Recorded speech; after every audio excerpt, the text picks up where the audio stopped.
L'allergie est un phénomène en hausse dans les pays industrialisés, mais aussi dans nos régions, que ce soit l'allergie respiratoire, l'asthme, l'allergie cutanée, l'eczéma ou l'allergie alimentaire.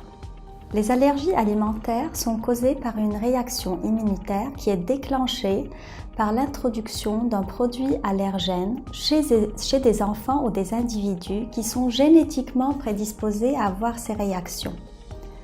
Les allergènes les plus connus chez les enfants sont les protéines de lait de vache, les œufs, les crustacés, les fruits, les noisettes et le gluten. L'allergie aux protéines de lait de vache est due à l'introduction d'un lait non humain chez un enfant qui est prédisposé à avoir l'allergie.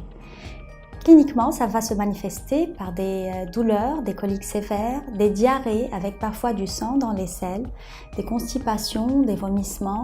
C'est un enfant qui va mal, qui ne grandit pas bien, qui ne prend pas assez de poids. Quand on fait le diagnostic, le traitement est simple.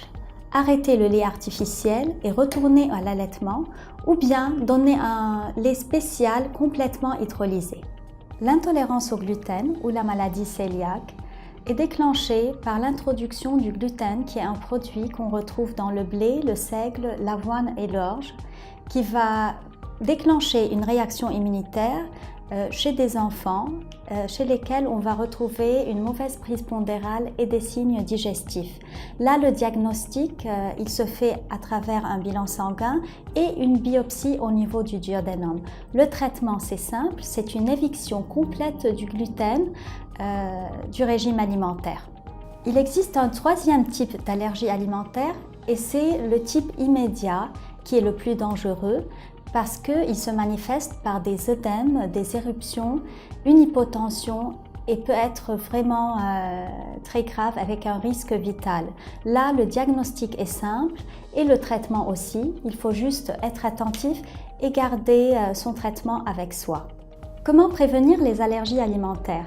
Les études ont montré qu'un allaitement exclusif pendant les 6 premiers mois de vie va diminuer significativement le risque. Aussi, éviter l'usage des antibiotiques quand ce n'est pas nécessaire, parce qu'un excès d'antibiotiques pendant la première année de vie va entraîner un dérèglement du microbiome intestinal qui va constituer un risque supplémentaire chez des gens prédisposés génétiquement à développer ultérieurement une allergie.